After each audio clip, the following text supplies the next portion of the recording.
Hey, welcome back. It's Mark Simone here for Sean Hannity. One of the best books of 2018, in fact, the number one bestseller is Greg Jarrett's book, The Russia Hoax. You've got to get that book.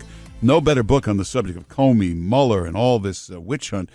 Greg Jarrett's latest book, and he's on the line with us now. Of course, you see him on Fox News. Greg Jarrett, how are you? Mark, I'm well. Great to be with you. Merry Christmas. Merry Christmas. Now, I'm hearing rumors that the Mueller report will be wrapped up and completed and handed in February. Now, is this true? It just goes to the Attorney General, and it's up to the Attorney General what he'll do with it? That's right. Under the special counsel regulations, it goes to the AG. He can give it to Congress. He can make it public, or he can divide it up and only give a summary to the public. But you can expect the Democratic House to subpoena the Inspector General and try to elicit the information that way if the Attorney General doesn't make it public. So a lot of ifs in that scenario, so we'll have to wait and see. I'm skeptical that Mueller will finish up by February. We've heard these reports before. He was going to be finished up in October and November and December, and here we are, almost January, so we'll wait and see. Now, Adam Schiff on one of these shows has pretty much said they will definitely, the Congress will definitely subpoena this report. What legal authority do they have to actually do that? Can they do that? Well, they can.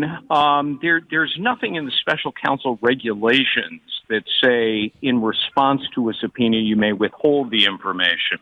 Now, if the Attorney General thinks that there is some privileged information in there, he could always go to court and fight the subpoena, and that, of course, as you know, is a very long process.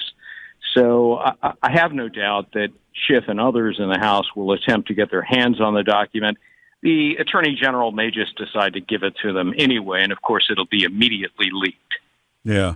Now, also, could the Attorney General read it and then throw it in his drawer and not say a word about it? Is he legally allowed to do that? He absolutely is. And in fact, that's happened before with independent counsel. You remember Patrick Fitzgerald decided that essentially in the Scooter Libby case, he was only going to make public that portion of the investigation. Everything else was kept confidential to this very day.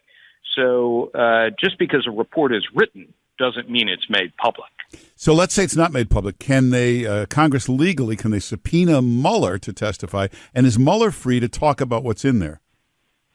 He probably would be unless the Attorney General sought an injunction or a temporary restraining order. And then, as I say, it would become a battle in a federal court. Yeah.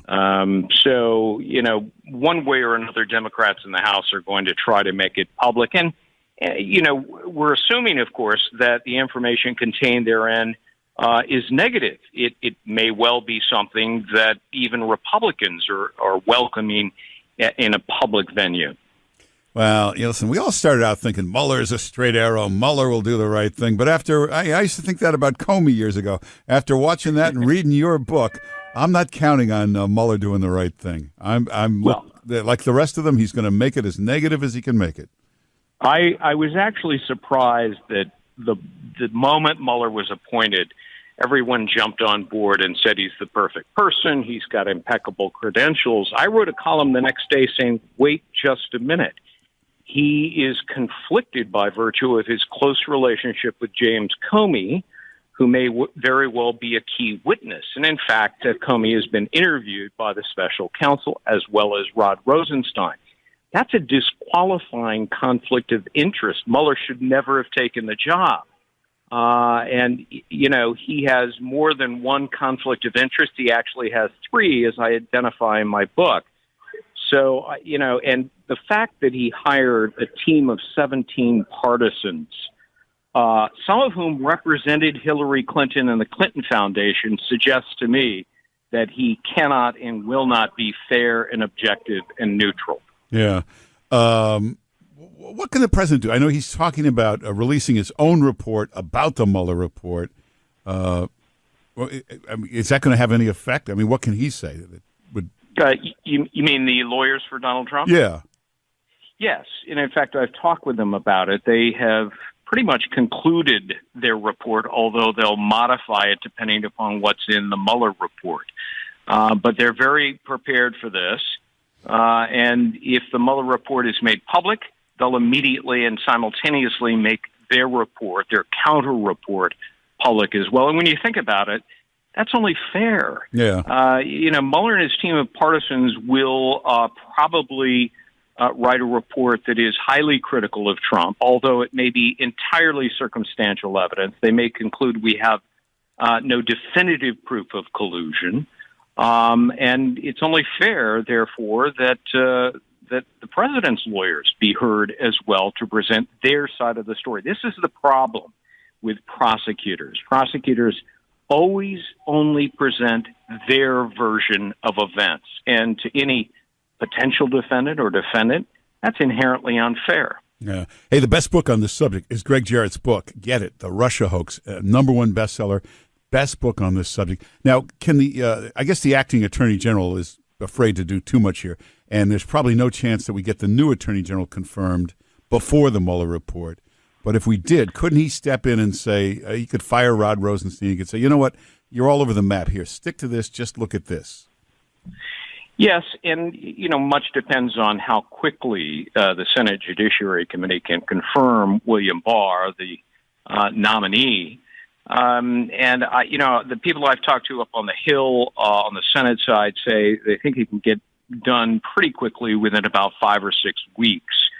Democrats will drag their feet, so we'll wait and see. But, the person that is more conflicted than anyone else is Rod Rosenstein. The special counsel regulations specifically state that if you have a personal or political interest in the case, you must recuse yourself. My goodness, he's a witness. He wrote the memo for the firing of James Comey, and Mueller interviewed Rosenstein. So think about this. Rosenstein is Mueller's boss, and yet the subordinate interviewed the boss, who may, in the long run, determine what action will be taken. That's a terrible conflict of interest. Rosenstein should have recused himself a long time ago. Yeah. And the fact that he hasn't suggests that he is biased and motivated against Trump. Well, you've been saying this since day one, and of course you're absolutely right. But why doesn't somebody just throw him the hell out of there and say you got to recuse yourself? I think the political optics were negative for Trump.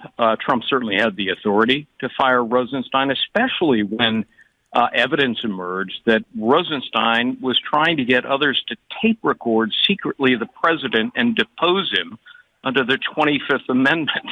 And of course, Congress wanted to hear from Rosenstein to answer those questions. Did you do this?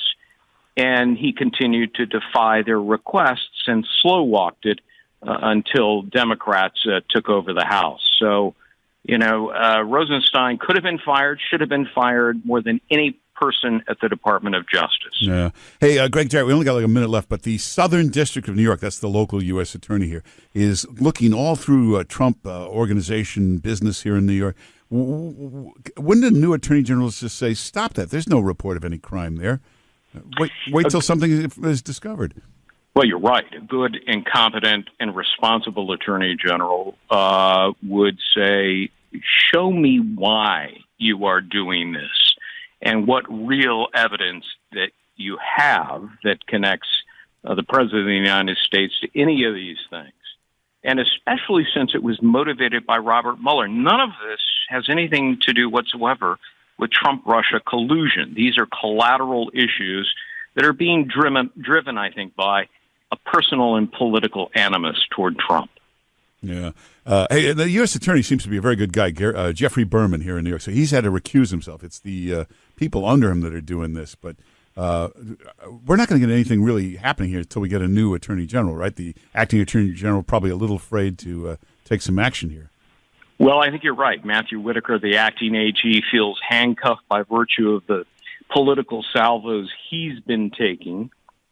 So I think much will depend on how quickly William Barr can be confirmed and take over. And, not that he is a, Donald Trump sycophant. This is a guy who served as Attorney General for 2 years back in the 1990s. He's a brilliant legal mind, highly regarded, impeccable credentials. And I think he'll do what's fair and honest and equitable. And that's all you can ask in an attorney general, as opposed to Jeff Sessions, who had no earthly idea what he was doing in that position. Yeah. Well, Greg Jarrett, thanks for taking the time today. You got to get his book. It's the best book on the subject, The Russia Hoax, #1 bestseller. It's Greg Jarrett's book. Go to Amazon or wherever you want to go and just get the book, The Russia Hoax. Greg Jarrett, thanks for being with us. Yeah, you're very kind, Mark. Good to be with you, and happy holiday. All right, happy holiday. Thanks for being with us.